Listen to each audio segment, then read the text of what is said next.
Am I the asshole for refusing to pay for my sister's husband's surgery with my inheritance college money? Context: my sister, female 27, and I, 18 female, lost our dad a year ago. He was my only parent. Mom was never in mine or my sister's life. Dad left money inheritance for me and my sister, and she used her inheritance to get new cars and renovate her house. I live with my aunt right now because my brother-in-law didn't let me stay with my sister. I'm planning on using my inheritance money to pay for my college tuition. I've always wanted to be a doctor but haven't decided which branch yet. My sister and I have not been close. It started after she got married to her chronically ill husband, who was allowed to make backhanded comments about Dad and mock his illness and make a scene at his funeral only because he's ill and shouldn't be held accountable for his behavior. I've distanced myself, but my sister kept visiting a lot lately, venting about my brother-in-law's condition. He's been in and out the hospital for heart problems and in need of a surgery. She brought up my inheritance money several times, but I ended up cutting the conversation. She then straight up asked if I could help pay for her husband's surgery, and she'd pay back in less than a year.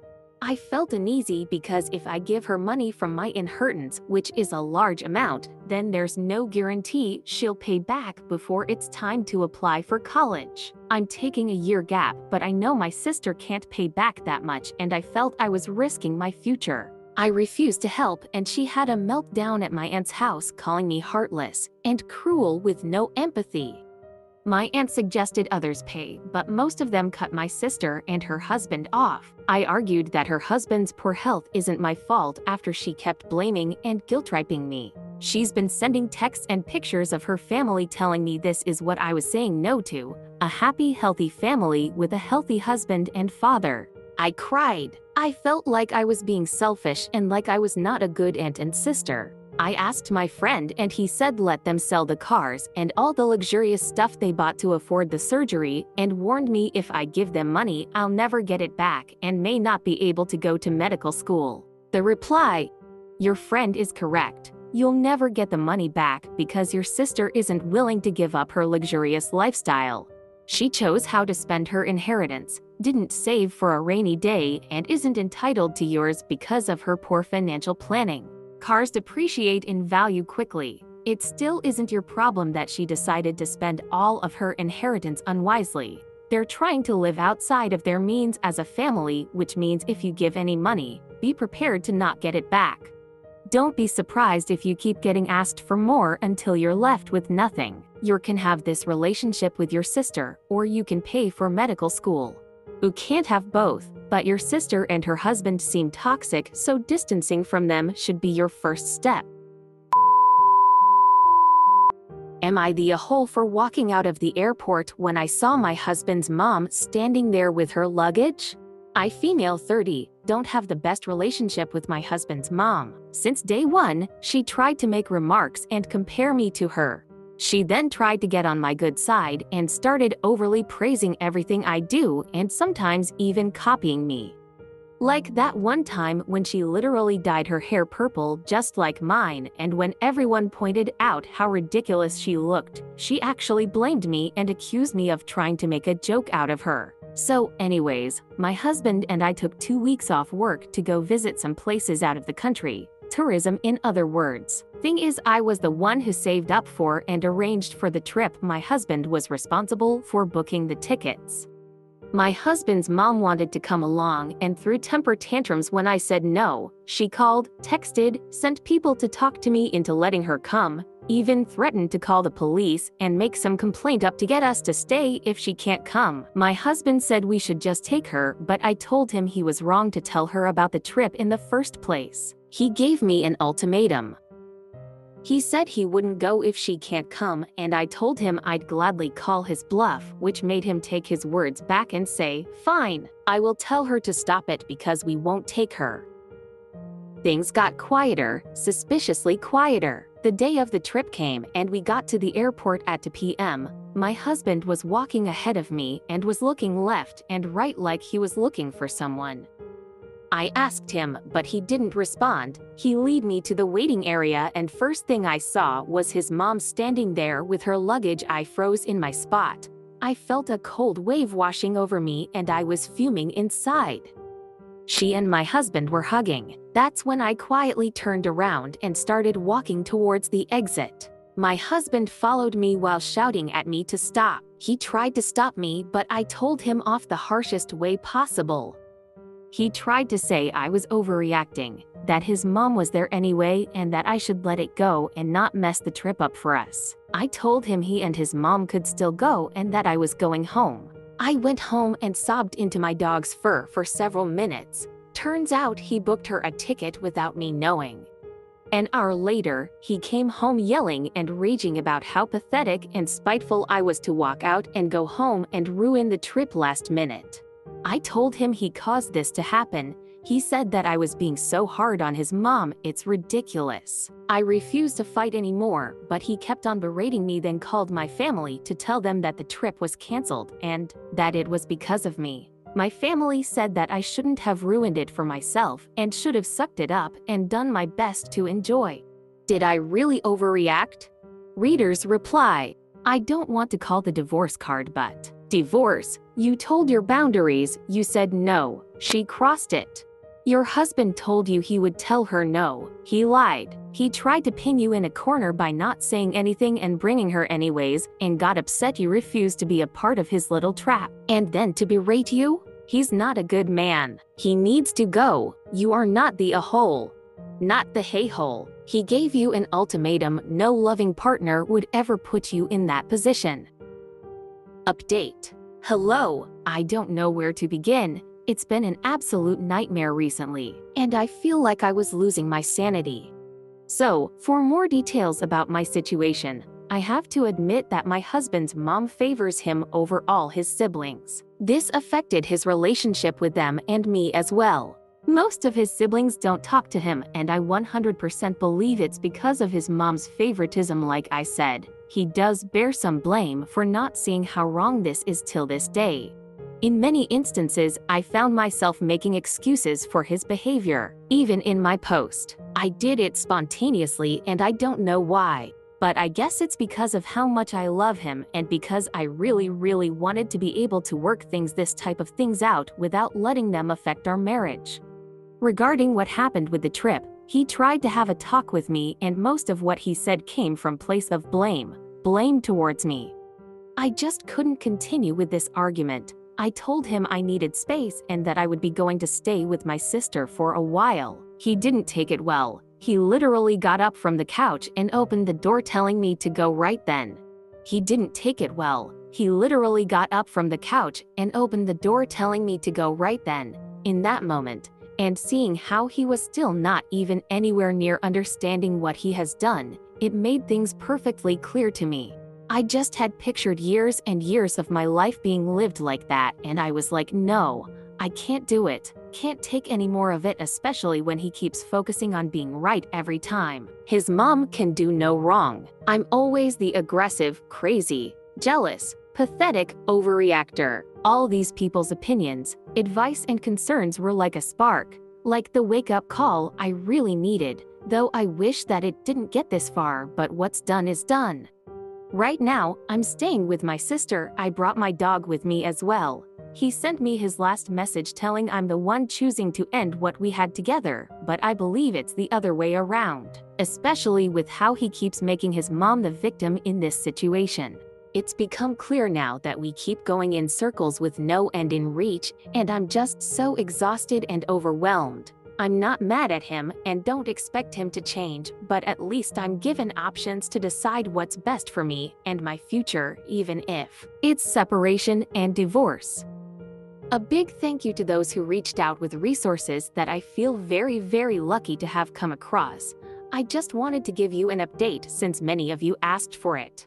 I'm sorry you are going through this, but I'm also so very proud of you. You are standing up for yourself, putting yourself first, looking into the future and making sure it will be what you want it to be. I wish you the best of luck. Give the doggo the biggest of hugs and lots of pets. Am I the hey-hole for refusing to stop seeing my daughter over her sister? I, 56 female, and my husband Kurt, 59 male, have two daughters, Ruth, 32, and June, 30 years old. 8 years ago, Ruth split up with her college boyfriend, Adam, 32. They'd been together since she was 20 or 21, and it was as serious as a college relationship could be.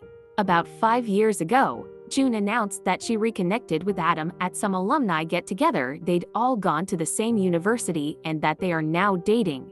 Of course, Kurt and I were shocked she would do this despite her sister's history with him.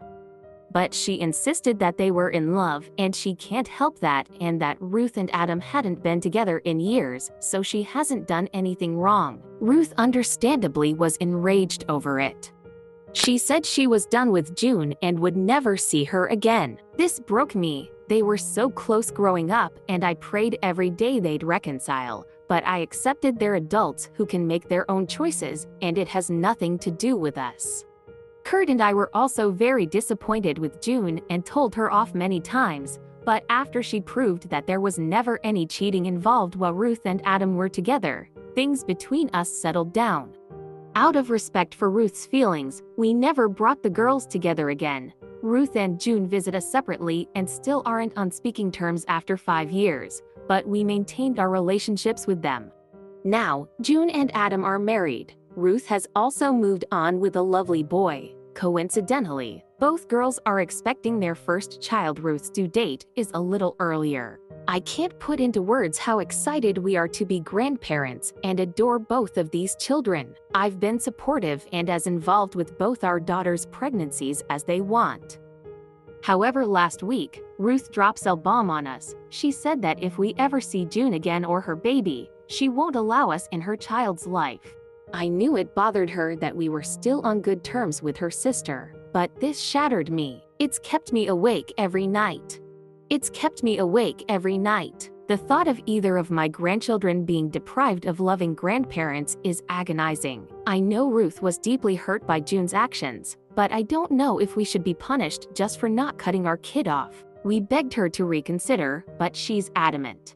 I don't want to accept Ruth's terms, as it seems like no matter what we decide, we're going to lose a daughter and grandchild.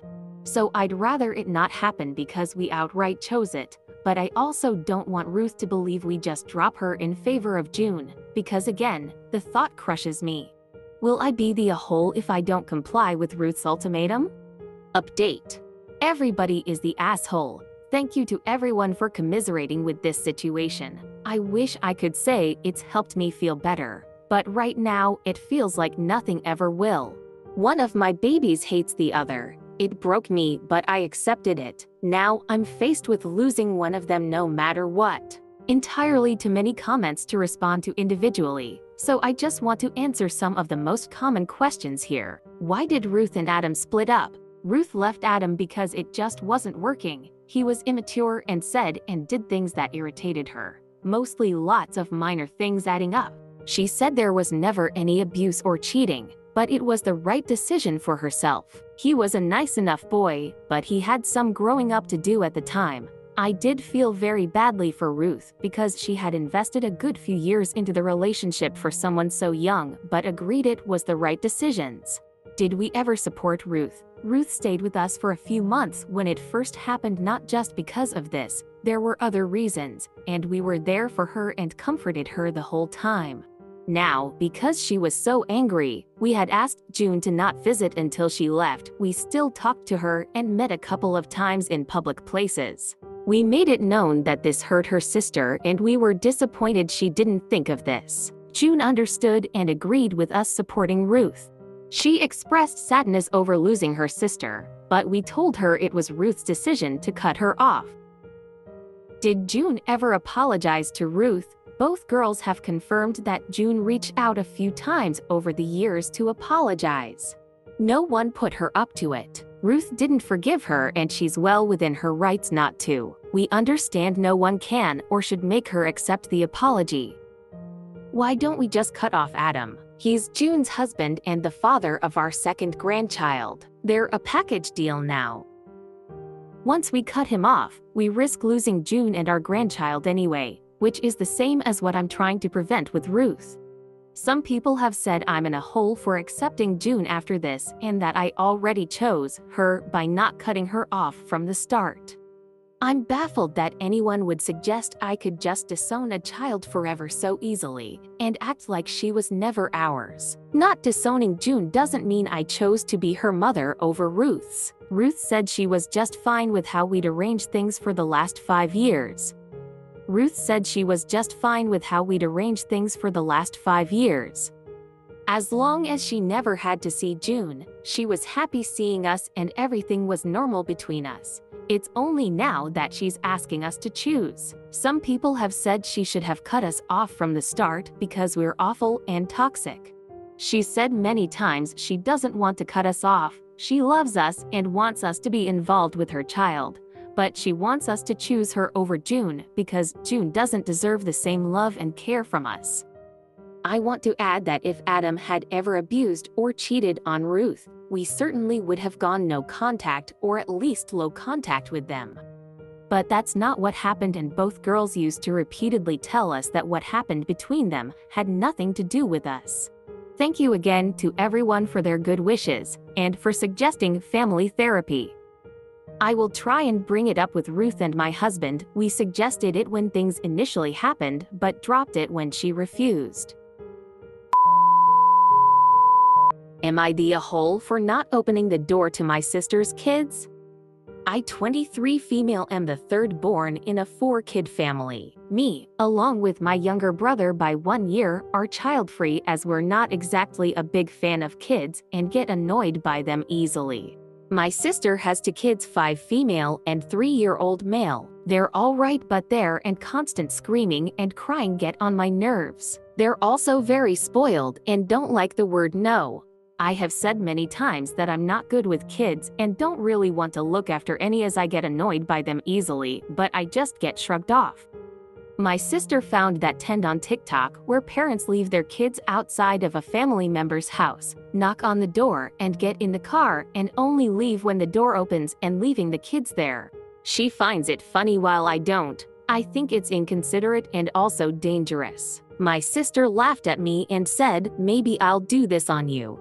I told her not to because I won't answer the door even if I was inside. She told me that she'll just leave the kids there and I'll be forced to look after them. I told that I still wouldn't open the door and would call the police on her. She just laughed it off. I had the weekend off from work and planned to enjoy it by relaxing in my apartment, where I turned my second bedroom into an art studio and planned to do some art pieces and working on my story. I woke up on Saturday morning quite early and enjoyed the peace and quiet until I got a knock at my door. I have a camera outside of my door facing it just in case something bad happens, and there's an app for it on my phone. I checked and saw that I was my sister's kids. I knew then that she was trying to pull that stupid TikTok trend and got angry, but I kept to my word like I told her before and didn't answer the door. More knocks came and my sister tried to call me, and when I didn't answer, she kept texting me to open the door. I text her to get her kids and leave as I told her that I wouldn't look after them, and she knew I wanted the weekend to myself. She just kept texting me to open the door. 20 minutes go by. I don't know why she waited that long, and she texted me that she was leaving and for me to open my door to babysit them. I texted her back that if she didn't come back right now, then I'm calling the police. I got no answer from her and called the police. 2 officers came to my house while another to track down my sister and made her drive to my place. She stomped out her car, screaming at what a horrible sister I am and why it's no wonder why I'm single and will die alone. She finally gets her kids back into her car and drives off. The police are following after, and I get back to my weekend off. My sister screamed to our family about what I had done, and there have been mixed reviews, saying that I was entitled to have my time off by myself, and others saying that she's a mother and deserves break every now and then. Am I the a-hole? Not the a-hole. Strangely, I don't have an issue with this. Calling the cops was the nuclear option, but you flat out said what you'd do. Yes, your sister might want some time off, but there's a thing for that. It's called hire a sitter. Dropping them off, and for all she knew, you weren't even home. Totally irresponsible. You're right. If you gave in, she'd be pulling this all the time. Not the asshole. It's not a question of her needing a break. It's a question about dumping her kids on someone who doesn't want to babysit them. Then you didn't babysit them and you called the police when she left. Seems pretty clear to me that she's the a-hole in this. Not the asshole for not answering the door. Your sister is rude and entitled. I wouldn't have been able to scare my niece and/or nephew like that by leaving them outside alone and then having police show up. That had to be traumatizing for them. I would have brought them inside and harassed the children's father. Shamed her publicly on social media. Anything else but something that contributed to further harm to the children. The sister is the complete asshole, but I couldn't have brought myself to stoop to her level. Please like and subscribe.